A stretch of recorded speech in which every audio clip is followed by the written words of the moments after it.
Bigelow now ascending the turnbuckles.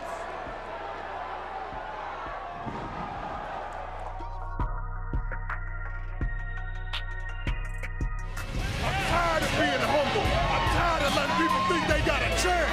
The tribal chief is head and shoulders above everybody.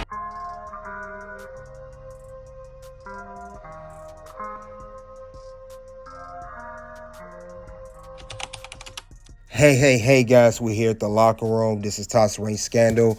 We're going to talk about what caused the tragedy of Bam Bam Bigelow. You guys get the lights as you come to the locker room. And as usual, we'll air some dirty laundry of how this man passed away, really. Now, he passed away in 2007 at age 45. He was born September 1st, 1961. We can look over his certificate. He was 45 years old. He was in New Jersey, Jersey City. Now, he was in Florida. He was a professional wrestler. It also says that he was survived by William Bigelow, his mother named Diana Manino, and also his brother's name was Todd Bigelow. Now, I know he was married. He was divorced in 2000. He had 3 children. But more about his career, I know Bam Bam Bigelow, he held many championships. He was the ECW television champion, the ECW champion. He was a tag team champion in WCW with Canyon. He also was the ECW hardcore champion and even held the tag team gold of IWGP with Vader. But he held many championships. I know his size and his style was he was idolized by current wrestlers like Keith Lee and Bronson Reed. You see their styles are very similar to how they wrestle. Also Ivar from the War Raiders also emulated his style. And Vader was another agile big man.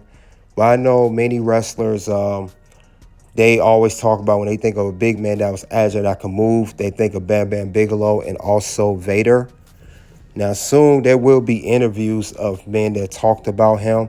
You have interviews by Shane Douglas, you have Dutch Mantell, and you have Vader. Now, shortly, we'll hear interviews from Dutch Mantell, we'll hear from Shane Douglas, and also Vader. During the time that they worked with Vader in the promotion they was in, they talked about the time working with him, how he was. I know some people didn't like Bam Bam Bigelow, but there were some good things these men said about him. Like I said, rest in peace to Bam Bam Bigelow. Sure, we were on something and no one ever got popped for anything ever. I know when you were in the WWF, they did drug testing, and that at the time was actually very, very stringent. As a manager, were you party to those tests? Oh yeah, I had to go take them. We took them about, every 3 months. Bam Bam Bigelow one time, guys that use drugs, it was just smoking dope back then, just smoking marijuana. But they could tell when you're going to test because they'd always test at right before a big show. So they tested one night at some show around New York City. It's what we call a spot show. They don't often run it. But the next day was New York City. So they tested for drugs. So Bam Bam Bigelow, to drive back, he lived in New York or outside, he lived in Connecticut. They fired him a big one up. Like, yeah, they tested tonight, so they won't test tomorrow night. So he did him about 2 or 3 joints on the way back. And the next day, going to the show, he fired him another one up, maybe 2. So he pulled into the garden, parked his car, walked in. There's a big sign on the wall, drug test tonight in room 2A or whatever. And I remember Bam Bam telling me this story. He says, they got me on that one. He said, I thought they wouldn't test at the garden. So that's when he said, I hadn't smoked in like 6 weeks. He said, I was dying for a joint. And he said he went in there and I said, you failed? He said, hell yeah, I failed. And he said what they did to him was they just took him off the cards. But he said something that I've never heard another wrestler say. He said, my opponent, that means that he was also pulled off the card, which he had nothing to do with it And he said, I went to Vince and I said, Vince, look, I forgot who he said he was working with. He had a little angle going. He went to Vince. He said, it's not his problem. I tell you what, I won't smoke. Let me just go ahead and work these shows and I'll work with so-and-so. And so he can get paid. And Vince liked it so well, that offer, that he allowed him to do it. So he said, at least I didn't penalize somebody else for my mistake, which I always thought was a good offer on his part. So actually he worked for free so the other guy would get paid. That's a great story. Something else sort of as a follow-up, because you mentioned the sticky icky, the green, is some point in the policy, they sort of upgrade marijuana to the same as cocaine or steroids, whatever. If you're caught with marijuana, and they're obviously not the same drugs and they're not the same, life-threatening substances, but was that a huge mistake to put marijuana on the, basically smoking it would be a fireable offence, because surely that would have made more people turn to the pills, the uppers and downers, which were far more dangerous in the long term. Well, they just went along. They have a saying today, follow the science. Now it's legalized in a lot of states. Marijuana is, it's illegal, so they can't bust you for it. And even if they find some on you, unless it's like, they thought you were dealing, they're going to let you go. And we all knew it back in the day, but still, it was, they went by the science, what was written down in the laws, and they included it in there. I wish they hadn't have, because smoking a joint is not the same as shooting up heroin. It's not the same thing. And I think we all can agree on that now. But back then, years ago, they say you were a dope head if you smoked marijuana. Which, of course, I was the hippie crowd. So I guess we first busted the use of marijuana into the scene in the United States and the world. Dutch Mantell told me about Bam Bam Bigelow. He said in 1995, Bam Bam was threatened with 30 days suspension because he tested positive for weed. Basically, they did the test, and then he thought he'd have a chong away, and then they did another test in Madison Square Garden, wherever they were the next day.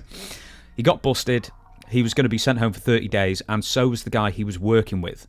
And Bam Bam said, listen, just keep me on the road. Don't let this guy get punished as well. And just don't pay me. Yeah. And that's what they did. So stories like that, it makes me think, man, Bam's a true brother. Someone's really got your back. Yeah. Well, look at how we did the belt change, right? Paul had the Pittsburgh pay-per-view coming up, and I'd had the belt 30 days before. Bam Bam, of all people, comes to that curtain with Rude and beats me in 30 seconds, right? And hot knife through butter. And it was completely believable because he had this damn good match with a guy that wasn't even a wrestler on WrestleMania. Bammer had really proven his bones in that match and was worldwide known. So going into Pittsburgh, coming off the way he beat me, the only thing that made sense to me was to use the Flair Vader match 1990 as the template. No matter what I do to this monolith, I can't hurt him. And he kept squashing me and squashing me and squashing me. And I mean, the pop that you see at the end of the match in the Pittsburgh pay-per-view, the Golden Dome pay-per-view, that was all Bam Bam. I was just along for the ride because he carried that match. Most of that match is him doing stuff to me, and the building was excruciatingly hot. The number of people, the television lights, and there's a point where he presses me and throws me to security in the aisle. I'm 253 at the time, and this is after he's thrown me around for 10 or 15 minutes. He walks over, and this one point in the match just catches me. He does all that after he's been throwing this 253-pound guy around for 15 minutes or so. He walks over, puts his hands on the top rope, and he looks right into the hard cam, and he's breathing like this. A little bit of sweat coming down his face. Meanwhile, I'm over there sweating like a pig, sucking wind, looking for an oxygen tank. He was a machine. But his whole take on that match wasn't, hey, Paul, can I keep the belt for longer? He certainly could have gotten the belt over. No, it was business. We're going to do this, go to Pittsburgh, get this huge pop. Again, he was a professional wrestler. Knew what was right for business, or good for. It would have been right to keep it on him too, but knew what was going to be good for business in that particular night. So when you see that pop, the biggest in my career, at the end of that match, that's that professional wrestler doing the right thing in Pittsburgh. And when you look at that, I'm getting goosebumps talking about it right now, because he would have been well within his rights to say, nah, I don't want to drop it that quick, or this isn't the right business. We've heard so many other people do, and not Bammer. Pure pro. Bam Bam Bigelow, what are your memories of? Bam Bam was great. I mean, him and I kind of butted heads. We toured, when we formed the tag team, we became tag champs for Noki. We seemed to sense that, hey, we were good together, and we complimented each other, and we knew how to feed each other. So I think for that sake, we got along better. But for the most part, I don't think he liked me. And he claims that he groomed you, and he claimed, well, he's passed away now, but he said this on a shoot interview, that you had redhead syndrome, what he described. I don't know, but it's like I'm getting. What did Kel call me? How many different things? God. I mean, I'm a flake, I'm this, I'm that. I'm a college-educated man, and someone said I was bipolar, and that's like, I'm actually thinking Vader's a real character, right? There's Leon, and then there's Vader.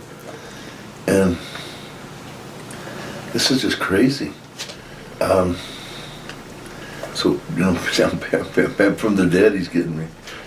From beyond. Well, the shoot interviews stay up forever, so what did he die of? I mean, it was heart related, I guess, from what I understand.